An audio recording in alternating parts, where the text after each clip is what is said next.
Hey guys, and welcome back to my YouTube channel. Zachary Reality here, entertainment host and Bachelor expert, and we are here to talk about episode 3 of The Bachelor. Unfortunately, I did not do a live stream last night, which is what I usually do as far as this season. I've been doing live streams, aka like 2. But for episode 3, we're just going to be doing a short 10 to 12 minute recap here on YouTube, and we'll be back next week for the Monday night live stream. I felt like tonight's episode wasn't as much tea. I also had like a really long day filming. I uploaded another YouTube video yesterday about why Tayshia left The Bachelor that I never got around to over the weekend, but I finally had it up yesterday. So go check that out, and then let's talk today about episode 3 of The Bachelor. And before we get into it, be sure to give this video a thumbs up and subscribe to my channel so you never miss out on any future videos. So this week's episode started off with Cassidy getting her rose taken away. Obviously, we all saw this coming because of Cassidy's surfaced videos or resurfaced videos,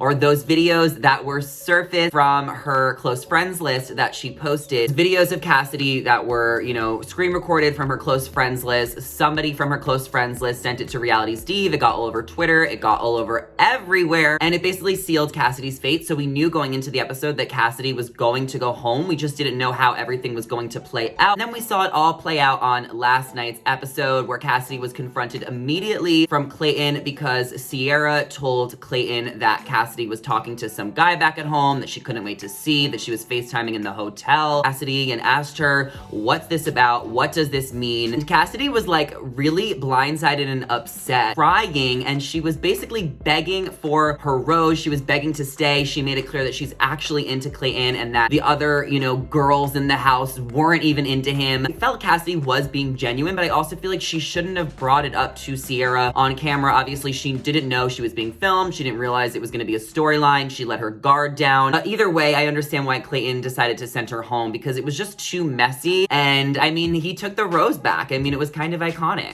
I really don't feel like Cassidy was that much of a villain throughout the season. I think the surface videos really added to like this character of her, but I don't think she was that bad on the show. And I would like to see her in Bachelor in Paradise. Moving on to the rose ceremony, the 3 girls that were sent home were Tessa, who I really, really like. I've DM'd with her a couple of times. She seems really sweet, sassy, and funny, so I definitely want to see more of her. The other girl that got sent home was Kate, who is the Selling Sunset girl. I feel like Kate was like mature and stuff, but I was still just like never fully on board with her, because I feel like if you're going on The Bachelor, like, I just want to know, did you audition to go on Selling Sunset for like the past 4 seasons and they never let you on the show, and like that's why you went on The Bachelor? Like, until that question gets answered, I just can't fully get behind Kate. And Kate, I hope you can understand that. And then NC went home, and I mean, NC didn't get any airtime. I know she was on the Clickbait Nation podcast last week, so if you want to get to know more about NC, definitely check out that podcast. I haven't listened to it yet, probably never will, but you never know, I might end up listening to it and get to know her. But she definitely seems sweet and fun, but not enough for Clayton. So the first group date was hosted by Kaitlyn Becca. They had all of the girls go around in a circle. They literally filmed that down the street from my house. Guys, I live on Hollywood Boulevard, not like by the stars. I live more down there,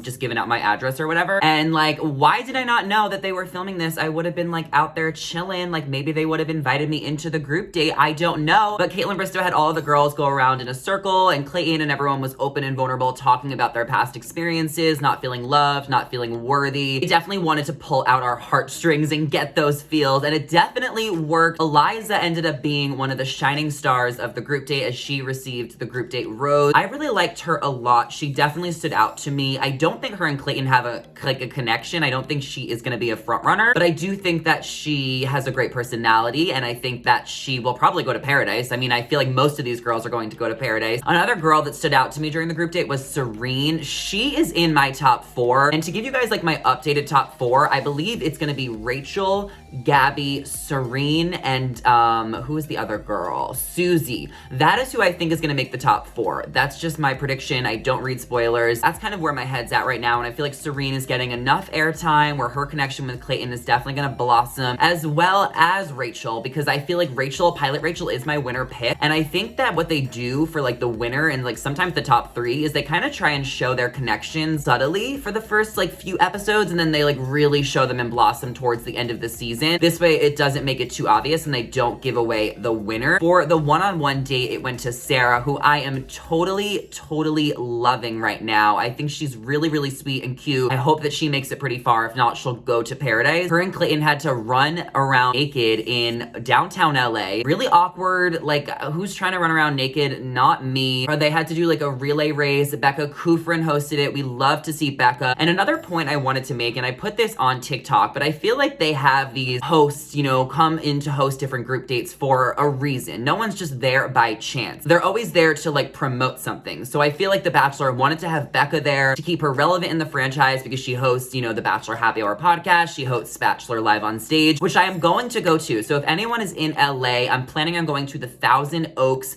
Bachelor Live on Stage. It's April 27th, I believe, but don't quote me on that. If anybody wants to go with me or meet me there, that is the closest thing to me in West Hollywood. We'll review it and vlog it, and I'm so excited about that. And with Kaitlyn hosting, it was kind of interesting because, like, of course they want to keep Kaitlyn relevant in the franchise because they might want her to host The Bachelorette again next season, so we can't forget about her. And I mean, it's kind of telling that they didn't have Tayshia come, and that's why, you know, I believe Tayshia's gone from the franchise for good, and Kaitlyn might host the next season of The Bachelorette by herself if Jesse Palmer doesn't do it, because it's like, they're having Kaitlyn here. Where's Tayshia? Is Tayshia showing up next episode? Like, it's not a coincidence, guys, and I bring this up in my other YouTube video I posted yesterday, which I mentioned, so definitely check that one out. And Sarah obviously got the one-on-one date rose. Her and Clayton are super cool, super cute, love them, breathe them, wanna be them. We could talk a little bit about Shrimpgate before we get into the second group date. Now, what happened with Shrimpgate is Elizabeth made shrimp for the house, and I wouldn't even say it was for the house because Elizabeth literally made maybe 20 pieces of shrimp. There's at least 15 girls in that house, so if she really made it for the house, like, you would think there would be at least 50 pieces of shrimp, but I understand that, like, she's not a chef. It's not her job to cook for everybody, but Shanae was definitely being greedy, or Shanae. She was being super greedy as she took so many pieces of shrimp. I get that she was hungry, and then she did end up making more, so Shanae made up for it, but like the music and the way it was kind of edited with the girls in the hot tub, it kind of looked like Shanae was rubbing some people the wrong way. And Shrimpgate really reminded me of Scallopgate, which happened on a couple of years ago on Bachelor in Paradise with Kristen, I believe. Like, she like threw scallops at someone. This happened off season, but then they brought it up. So I put up like an Instagram story poll last night, so go vote on that if you haven't. Like, are you guys team shrimp or team scallop? Shanae also posted a TikTok of her making shrimp. I mean, I like that Shanae is owning it. I mean, do you guys think she's trying too hard to like be, you know, super funny and relatable? I don't know. You guys can let me know what you think, but I do appreciate that she's owning her shrimp tactics, and like suddenly I'm going to be making shrimp and I'll probably be cooking shrimp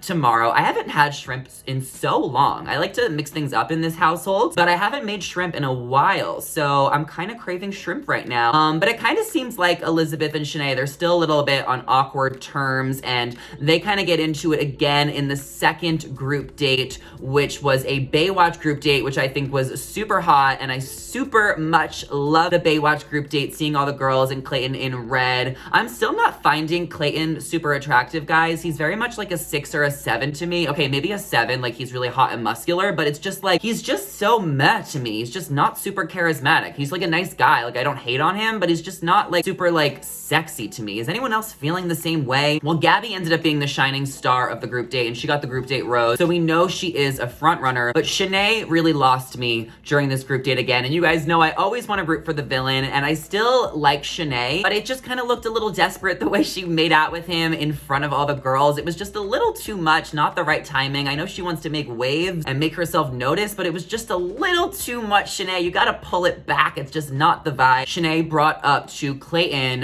some of the concerns she had about Elizabeth bullying her, and it just didn't really make sense to me because I just don't understand what Elizabeth is doing to Shanae, and maybe things aren't shown. And I also know that there's background music making Shanae seem more like a villain than she probably is, but I don't know why she feels so triggered by Elizabeth. Like, why are you bringing it up again? I thought you and Elizabeth squashed this, and it just like, it's still going on. I just don't understand why Shanae had to bring it up to Clayton again. It really made her look like she was playing like the victim and the tattletale and trying to get ahead of the narrative. And when Clayton questioned Elizabeth, Elizabeth had like really mature answers and responses and being like, I'm over this, we moved on, and I'm nice. And then when Shanae confronted Elizabeth in front of all the other girls, it really seemed like all the girls were like, Shanae, like, what is the issue? And Shanae kind of, all she had to say is that people aren't looking at me, people aren't acknowledging me. And I mean, maybe people aren't acknowledging you because they don't really think you're super respectful in the house. It's not like they're being mean to you, it's just that they don't know what to say to you. Well, I know what it's like to be in that position where a bunch of people don't like you and you feel like the the outcast, so I totally sympathize with Shanae. And I think the way she can get around it is to kind of just like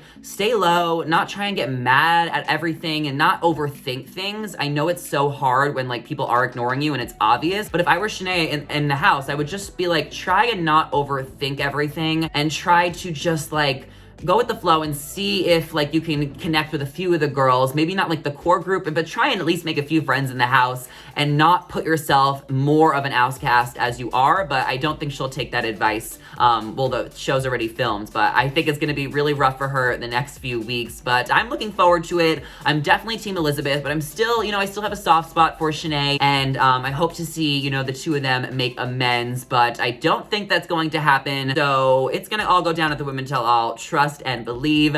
Let me know your thoughts on the episode last night. I want to hear it. Comment down below. Obviously, I'll be posting so much more on my Instagram stories and TikTok, so be sure to be following me there at Zachary Reality. And don't forget to subscribe if you have not already, and I will catch you guys in the next YouTube video. Bye.